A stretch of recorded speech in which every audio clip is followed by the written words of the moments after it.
Sharks are among the ocean's most efficient predators, with razor-sharp teeth, acute senses, and powerful jaws that can strike in an instant. Bull sharks, known for their aggression, can swim in both salt and fresh water, while great whites dominate the open seas. With their unique heads, hammerheads detect prey from long distances, and tiger sharks, often called garbage cans of the sea, consume anything in their path. But what happens when these apex predators turn their attention to humans?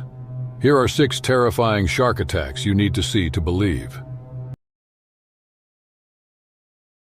It was a hot afternoon on August 15, 1998. The Colombian sun hung low in the sky, casting shadows over the small harbor of La Isla del Infierno, an isolated and rough place on Colombia's Caribbean coast. Hidden away from the prying eyes of authorities, this island was a haven for criminals and smugglers. The jungle stretched deep into the island's heart, and the waves crashed against rocky shores. This place wasn't marked on most maps. Only those with a purpose found their way here. The 4 men, Salvador Ortiz, Hector Blanco, Raul Vargas, and Esteban Munoz, were finishing preparations for their dangerous journey to Florida.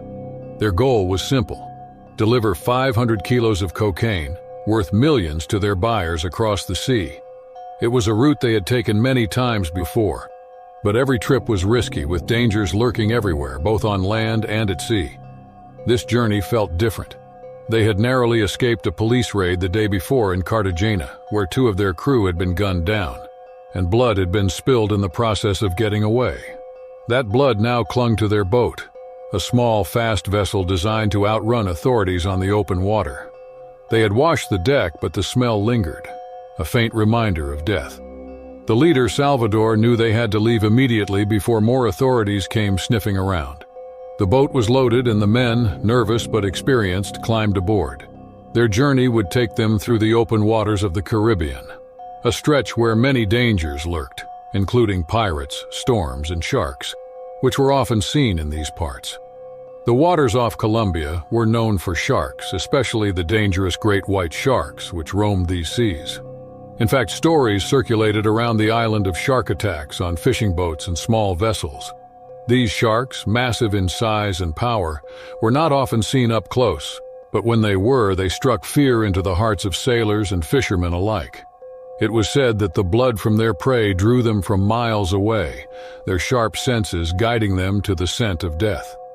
As the boat left the harbor, cutting through the waves, the men settled into their usual roles.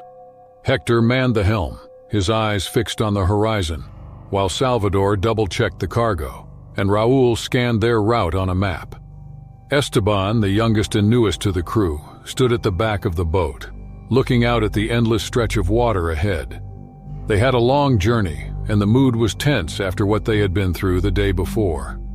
The moon rose over the water as night fell, casting an eerie glow on the sea. The temperature dropped and the men's tension grew. They were deep into their journey, far from the safety of land, moving steadily toward Florida.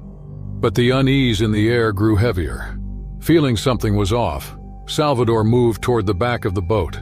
His eyes scanned the water for any sign of trouble. It came without warning. Suddenly, the boat rocked violently. Standing at the back, Esteban stumbled and grabbed onto the railing, his heart pounding. There was no time to react before the water erupted beside them. A massive great white shark, its dark form barely visible in the dim light, slammed against the side of the boat, jaws snapping. The men were thrown into panic. Raul rushed to the other side of the boat, shouting orders, but the chaos drowned out his voice. The shark circled them faster than they expected for a creature of its size. Its fins cut through the water, and each pass was closer than the last. It was massive, over 20 feet long, with teeth like jagged knives.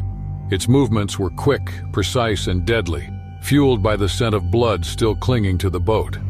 The shark struck again, this time tearing into the vessel's side. Metal and wood splintered under its weight, and water began to rush into the boat. Salvador screamed for them to fend it off, grabbing a machete from the deck and striking at the water where the shark surfaced. But it was no use. The shark was relentless, drawn into a frenzy by the smell of blood and the vibrations of the struggling boat. The shark's jaws found Esteban as the men scrambled to fight back. Its teeth sunk into his leg, pulling him toward the water with a force that shook the boat. Esteban screamed, clawing at the deck, but the shark's strength was too much. It yanked him under the water, and for a moment everything went still. The sea bubbled red. Hector tried to move the boat, but the damage was too severe. The engine sputtered and they were stuck, floating helplessly in the dark waters. Salvador and Raúl watched in horror as the shark surfaced again, this time dragging Esteban's lifeless body toward the depths. The predator circled once more, its mouth stained with blood, its eyes cold and empty. The men tried to keep the boat afloat using buckets to scoop out water as quickly as possible. But the damage was too significant. The boat listed to one side, sinking slowly. The shark was relentless. It circled back again, ramming the boat, biting into the side and tearing chunks away with terrifying ease. Each attack brought them closer to the water.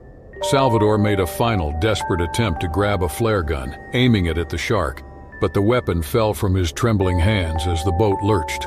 The shark took one last strike, biting through the back of the boat with a powerful crunch. Hector slipped, falling into the water with a splash. In seconds, the shark was upon him. His screams were cut short as the creature's jaws clamped down, pulling him beneath the surface. Blood and water churned together as the predator fed. Salvador and Raúl were the only ones left, clinging to the sinking wreckage as the shark disappeared beneath the waves, leaving only silence and the cold, dark sea behind. It was July 10th, 1999, a warm day off the coast of Oahu, Hawaii. The waters near Makua Beach were calm, a popular spot for tourists to enjoy snorkeling and diving. Hidden beneath the surface was a world of life, where fish darted between coral and turtles glided effortlessly through the water. The tourists, especially the divers, sought the thrill of experiencing this undersea world up close. James and Laura Manning were among these tourists, a young couple on their honeymoon. They had arrived in Hawaii a few days earlier, excited to spend their first vacation as newlyweds. James was especially eager for adventure, having booked a private diving tour with a local guide. It was Laura's first time diving, and she was hesitant, but she trusted James and their dive guide, Evan. Evan had been taking people to these waters for years and knew every corner of the area. As they arrived at the beach, the sun had just begun to rise higher. Their dive was planned for the early afternoon when marine life was most active. Evan prepped the gear, helping James and Laura into their wetsuits. They made small talk, and James teased Laura about her nervousness. The guide reassured them about the safety of the area, explaining that tiger sharks were present in Hawaiian waters, but rarely came close to humans. Tiger sharks were common around Hawaii. These sharks, known for their striped bodies and massive size, were feared for their unpredictable nature. They roamed the waters, feeding on whatever they could find: fish, sea turtles, even birds. While they usually avoided people, occasional attacks were often due to curiosity or mistaking humans for prey. James had read about this, but it didn't worry him. He had come for excitement, to see what the ocean had to offer. By the time they boarded the small boat, Laura had grown more comfortable. Evan steered the boat from the shore toward deeper water, where fewer tourists ventured. They passed a few other boats and jet skis, but soon they were alone, surrounded only by open water. James stood at the boat's edge, eager to jump in, while Laura hung back, eyeing the water. They reached the dive site, a stretch of coral reef about 60 feet below the surface. Colorful fish swam in schools, and the water was clear enough to see for miles around. It was a beautiful, tranquil place where the only sounds were the soft hum of the boat engine and the occasional splash of waves against the hull. Evan anchored the boat, and the three of them geared up, checking their oxygen tanks and masks before sliding into the water. The initial dive was smooth. They descended into the blue, following Evan as he led them toward the reef. James was in awe, taking in every detail of the underwater world around him. He pointed out fish and coral to Laura, who, while still nervous, was starting to enjoy the experience. They swam through narrow channels between rock formations, passing schools of brightly colored fish. Time seemed to slow underwater, and everything moved in peaceful harmony. But as they ventured further, James became more adventurous, moving ahead of the group. He swam faster, pushing deeper, curious to see what lay beyond the reef. Laura and Evan stayed behind, moving more cautiously. Laura was still learning how to control her breathing and maintain her buoyancy, and Evan made sure to keep close, guiding her through the water. James, meanwhile, had gone too far ahead, unaware of the dangers lurking in the deeper waters. He passed over a sandy bottom, unaware that a shadow had appeared behind him, moving slowly, watching him. It was a tiger shark, about 12 feet long, its striped body blending into the water. The shark had been cruising nearby, searching for food, and James's movements had caught its attention. It moved closer, curious but cautious, drawn by the vibrations in the water. James, still oblivious, glanced back, expecting to see Laura and Evan close behind. Instead, his heart sank when he saw the dark figure approaching. James froze as the shark came into view. Its wide, flat nose and large body moved with an eerie calm. For a moment it seemed to glide past, uninterested. But then, as James thrashed to get away, the shark turned. His frantic movements caught the predator's full attention. What had been a slow, cautious approach became something far more dangerous. The shark's body tensed as it began to close the distance between them. Evan noticed the change in the water. He grabbed Laura and pointed ahead, signaling her to stay close. Then he saw James and the shark. Without thinking, Evan kicked hard toward James, hoping to reach him before the shark made its move. But the shark was faster, more determined. Its jaws opened slightly as it swam forward, eyes locked on James.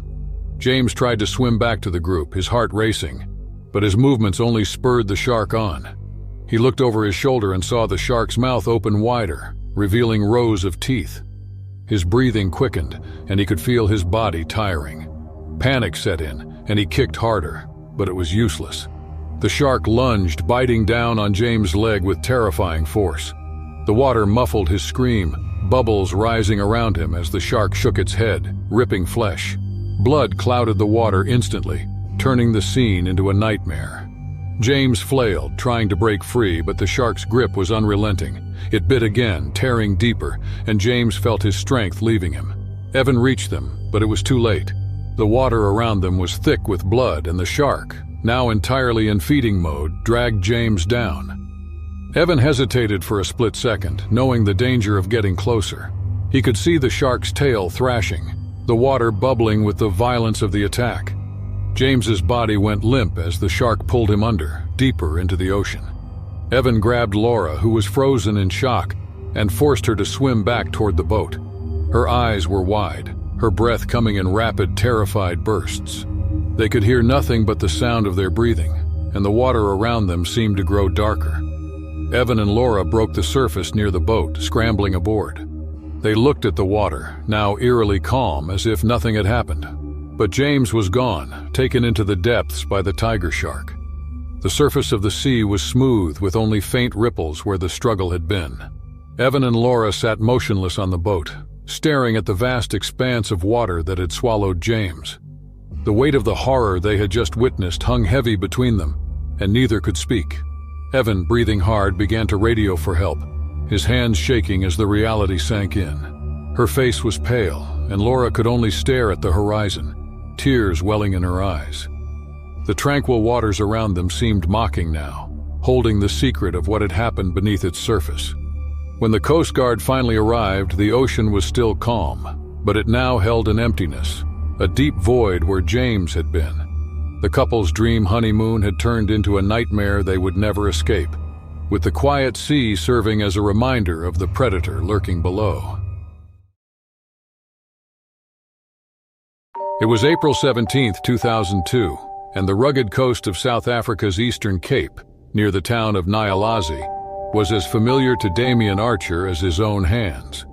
He had been surfing here since he was a teenager, knowing every rock, every wave, and every shift in the tide. That morning had started like any other, clear skies, calm winds, and a promise of strong swells on the horizon. Damien's body ached slightly from the previous day's session, but the pull of the ocean was impossible to resist. He had one goal today: ride the perfect wave. The Eastern Cape was known for its beauty and its danger. The coastline stretched for miles, with jagged cliffs overlooking open water. The waves here were some of the best in the world, and surfers traveled from all over to test themselves against the powerful surf. But the water had risks, especially near this stretch of Nyalazi, where strong riptides could pull even experienced surfers far from shore, and where predators patrolled the depths. Bull sharks in particular were common in these waters. Bull sharks were notorious for their aggressive nature and tendency to swim close to shore. Unlike other species, they could thrive in both saltwater and freshwater, making them one of the most dangerous sharks to humans. They were often the culprits in attacks along South Africa's coast, striking quickly and without warning, and they were capable of swimming in shallow waters where surfers spent most of their time. Damien knew about the sharks.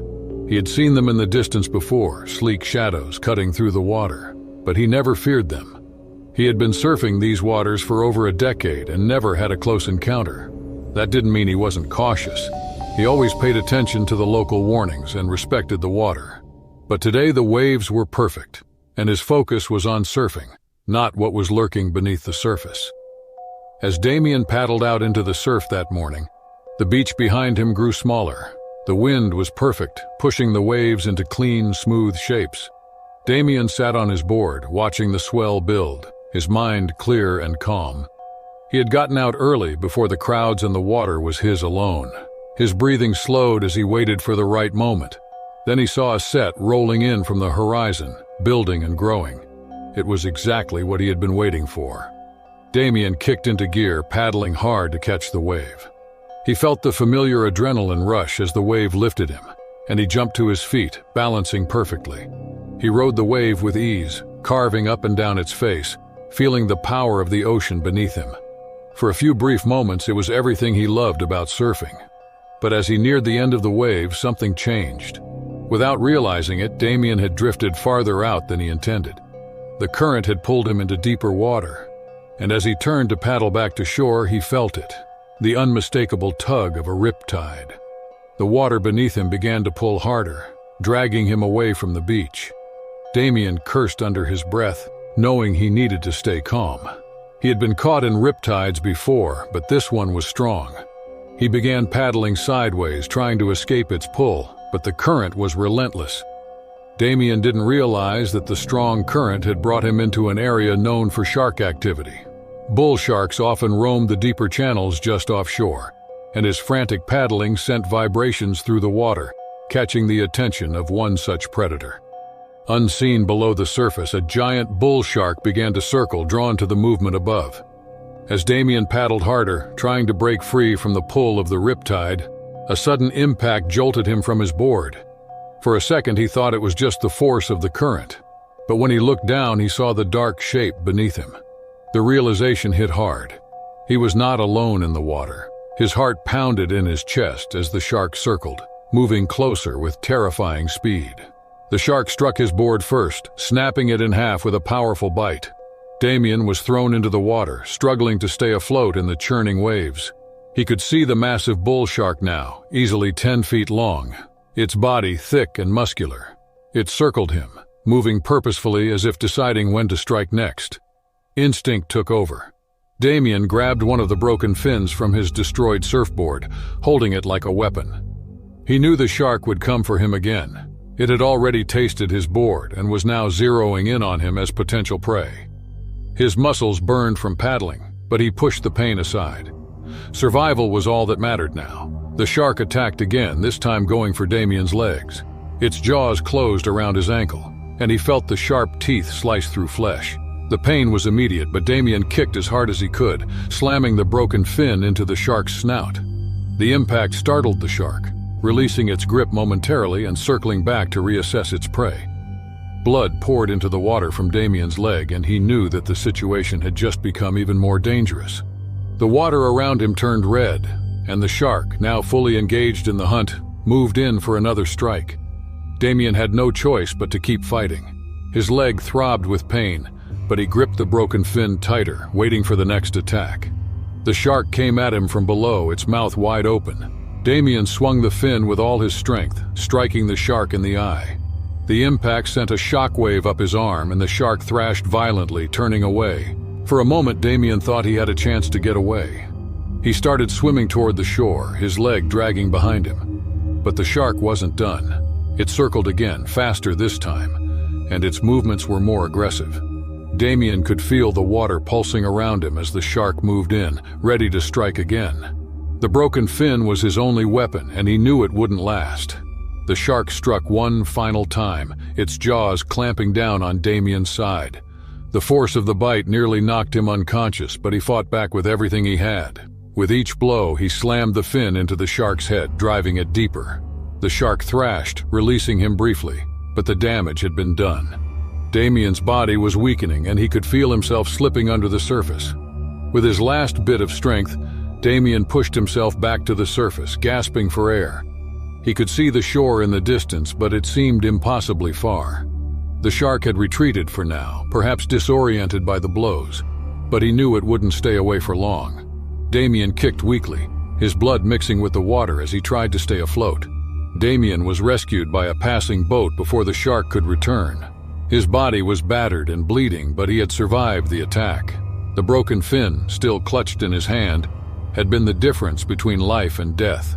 The waves that once brought him joy had nearly become his grave.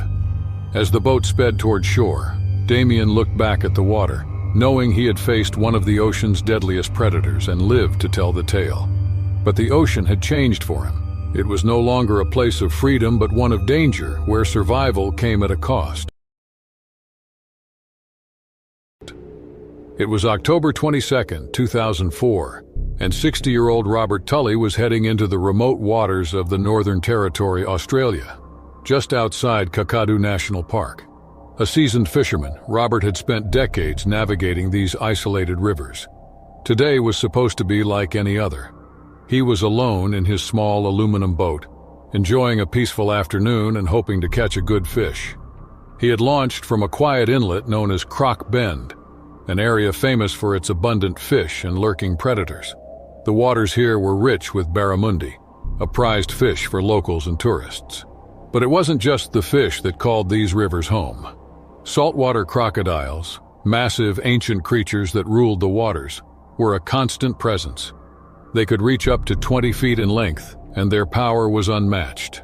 Robert had seen them before, their scaly backs breaking the water's surface, their eyes scanning the boats for any sign of prey. But he respected the crocs, knew how to stay out of their way, and always remained alert when fishing these parts. On this particular day, the heat was relentless. The sun beat down on the outback landscape, turning the air dry and thick. The boat swayed gently as Robert cast his line into the murky water, watching it disappear into the depths. It wasn't long before he felt the familiar tug of a fish. He grinned, pulling on the rod, feeling the weight of a big one. It was a fight, but Robert was patient, reeling the fish in slowly. After a few minutes, he managed to haul the large barramundi onto the deck of his boat. He marveled at its size, wiping the sweat from his brow as he prepared to secure the fish. But as he worked, something in the water caught his attention. A ripple, followed by the unmistakable flash of a tail. It was a crocodile, and the commotion had drawn it. Robert's pulse quickened. The croc was massive, easily 16 feet long, gliding toward his boat with slow, deliberate movements. He knew that saltwater crocodiles were not to be underestimated. Once they locked onto a target, they wouldn't hesitate to strike. But Robert had dealt with them before.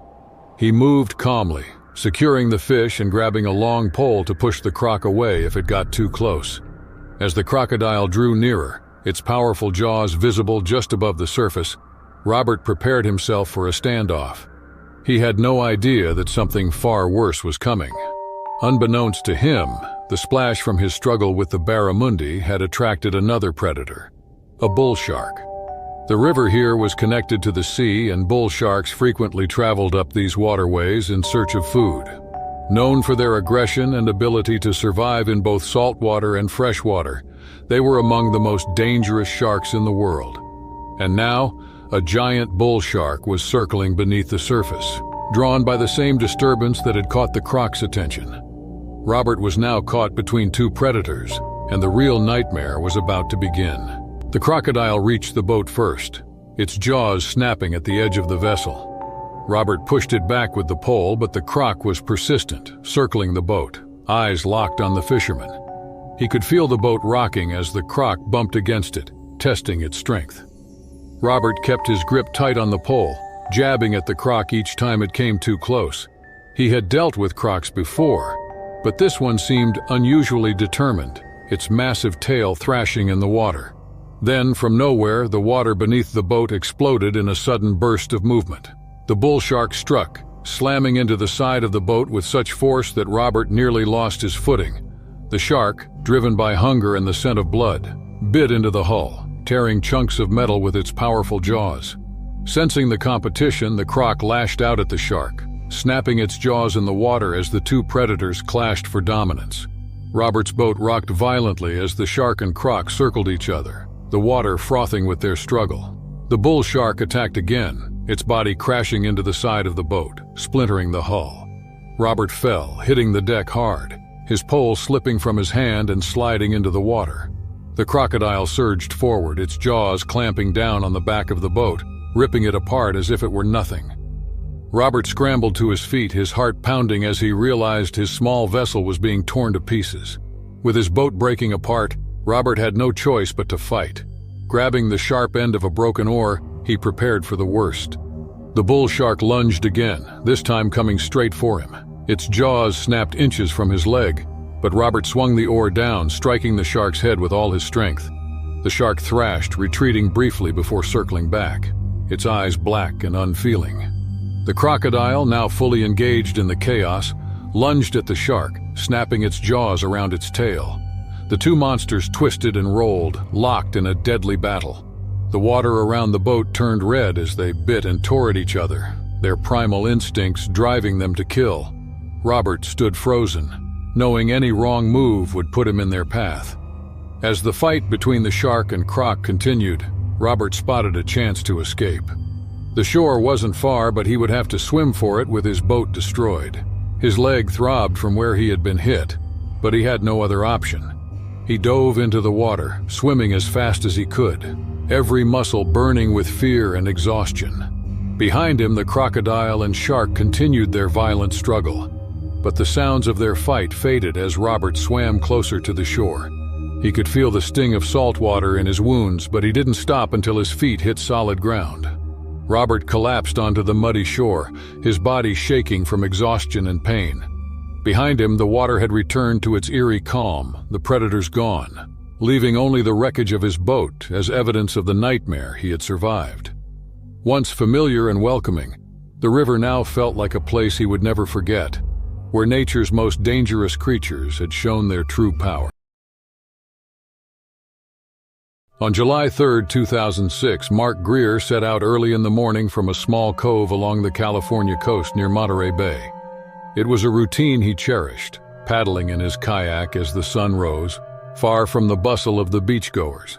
Mark was a seasoned kayaker who was used to navigating the waters along the California coast. The morning had started like many others, calm and peaceful, the horizon stretching endlessly before him. As it often did in the early mornings, the fog began to roll in slowly, giving the water an eerie stillness. Mark enjoyed these solo trips, taking in the quiet while spotting seals or the occasional dolphin swimming nearby. He had always been careful to stay close to shore, but he had ventured farther out this day, eager to explore beyond his usual limits. As he paddled through the fog, the coastline faded from view, leaving him alone with the gentle sound of his paddle slicing through the water. Unbeknownst to him, something else had begun to take an interest in his small kayak. Though rare in these waters, hammerhead sharks occasionally roamed the deeper parts of the Pacific coast, especially in the warmer months. Known for their wide, hammer-shaped heads and powerful bodies, they were skilled hunters drawn to any disturbance in the water. While not usually aggressive toward humans, they were curious creatures, and a lone kayaker made for an unusual target. Mark had heard stories about sharks from other kayakers, how they occasionally bumped into boats or circled in the distance, but he had never encountered one himself. As he continued paddling through the fog, something brushed against the bottom of his kayak. His initial thought was that he had drifted into a patch of kelp. He shook it off and kept moving, unaware of the shadow circling beneath him. Hammerheads were known to bump potential prey to investigate it before attacking, and this one was no different. The shark, over 10 feet long, was growing more curious about the strange object above it. It moved closer, gliding through the water silently, watching the kayak from below. Mark continued paddling, unaware of the danger lurking beneath the surface. As the fog thickened, reducing visibility, Mark's focus shifted to staying on course. He glanced back, trying to spot the coastline, but it was lost in the dense fog. That was when the first strong jolt hit his kayak. The impact knocked Mark off balance, his paddle slipping from his hands. The kayak rocked violently as the hammerhead shark struck again, this time harder, tilting the small vessel to the side. Panic shot through Mark as he grabbed for the edges of his kayak. But before he could steady himself, the shark rammed the boat once more, and this time it was enough to flip him into the water.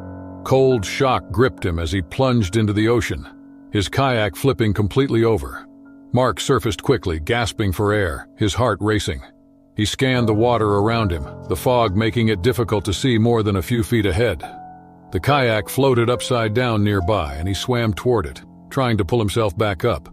But the next jolt from beneath told him the shark wasn't done. The hammerhead circled closer, drawn by the commotion and the thrashing in the water. Mark knew enough about sharks to understand that panic would only make things worse. But his instincts were screaming. He clung to the side of his overturned kayak, trying to calm his breathing, feeling the brush of the shark's body against his legs as it swam by. The shark's wide head bumped him, testing him, its dark eyes scanning this unfamiliar creature floating in its territory. Mark kicked hard, pushing away from the kayak, hoping to distract the shark. But the hammerhead wasn't deterred. It turned sharply, swimming directly toward him with frightening speed. Mark's mind raced as he struggled to think of what to do. He kicked again, using the only defense he had, his own body. He struck out toward the kayak, but the shark rammed into him, knocking him sideways, its powerful body easily slashing through the water. The shark circled once more, its wide head moving in closer. Mark grabbed at the broken paddle floating nearby, instinctively holding it out in front of him. He jabbed the paddle at the shark's head as it approached, hitting the side of its wide snout. The shark recoiled slightly but was relentless, turning back quickly and swimming underneath him again. Time seemed to stretch out endlessly in those moments. Mark knew he couldn't keep fending off the shark for long. His arms were growing tired, his body aching from the cold and the tension.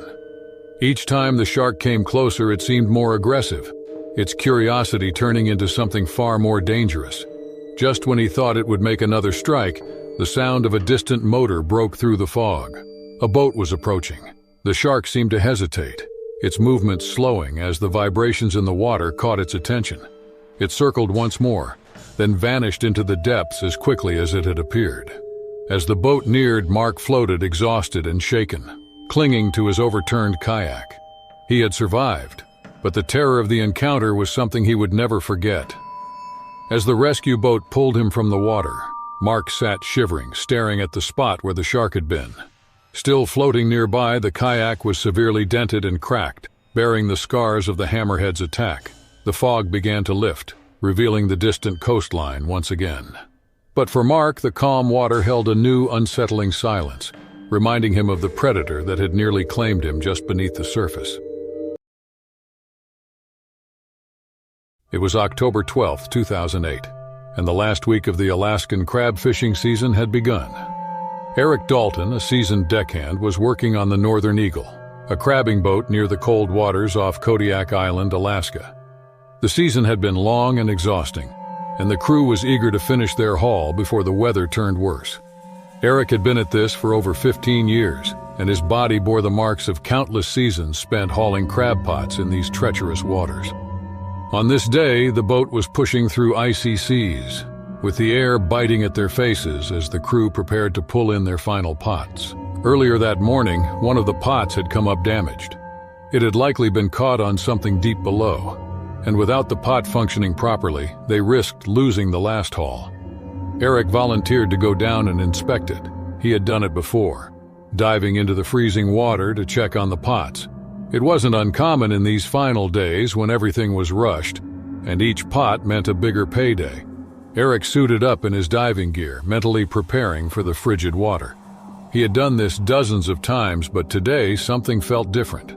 The temperature seemed colder than usual, and the crew was on edge as if something unseen was weighing on them. Nonetheless, Eric attached the oxygen tank, secured his mask, and made sure everything was in order before plunging into the water. The waters of Kodiak were harsh, dark, and unwelcoming. Eric descended slowly, the cold seeping through his suit as he moved deeper. His eyes strained to see through the murky depths. Crab fishing was dangerous enough, but diving into these freezing waters was another level of risk altogether. Below him lay the ocean floor, littered with crab pots, some damaged, some full, all waiting to be hauled up. As Eric neared the damaged pot, he spotted something unusual in the distance, a large, slow-moving shape. Pacific sleeper sharks. He knew of them. They were often around, but rarely aggressive. They were sluggish and preferred scavenging over hunting live prey. Still, Eric was cautious. There was something unsettling about the way they were circling today, more alert than he had ever seen. He began working on the damaged pot, struggling with the bent metal and tangled netting. His fingers were stiff from the cold, making it harder to move as fast as he wanted. The sharks continued to move closer. What started as distant shapes now became more defined as they approached. Eric's heart began to race. One of the sharks bumped the pot, its movement too close for comfort. It was a strange behavior for these normally passive creatures. Suddenly, the shark's behavior changed. The largest of them, over 12 feet long, swam directly at him, forcing him to retreat from the pot. His mind raced as he realized these sharks were not acting like the docile animals he had seen before. Something had stirred them, and now they seemed agitated, circling tighter and tighter around him. Eric's oxygen gauge showed less than 10 minutes of air left. He needed to get back to the surface, but the sharks were cutting him off, their movements growing faster. One shark brushed against his leg, sending a wave of cold terror through his body. Eric kicked out, trying to push it away, but another shark darted toward him from the side, its jaws snapping close to his arm. His breathing quickened, fogging up his mask. He could feel the pressure building in his chest as the sharks closed in. One of them lunged, grazing his side and tearing a piece of his wetsuit. Blood began to seep into the water, mixing with the cold currents. Now fully agitated, the sharks circled faster, their wide, empty eyes locked on him. Eric knew he had to act fast. He kicked hard toward the surface, but the sharks weren't done with him. One of them bit into the side of his leg, sharp teeth slicing through muscle. The pain was instant and blinding, but Eric fought against it, pulling free and kicking upward, leaving a trail of blood behind. The sharks followed, drawn by the scent, their movements frenzied now. With every stroke, his muscles screamed in pain, his oxygen running dangerously low. He could see the light of the surface growing closer, but the sharks were relentless. Another one struck, hitting his arm and dragging him down for a moment before he managed to break free. His vision blurred as his lungs burned, desperate for air. He pushed on, using every last ounce of strength to escape the predators beneath him. Finally, Eric broke the surface, gasping for air. The boat was just a few feet away, and the crew scrambled to pull him aboard. The sharks, still circling below, disappeared back into the depths, leaving behind only the blood-streaked water and the wreckage of the crab pot.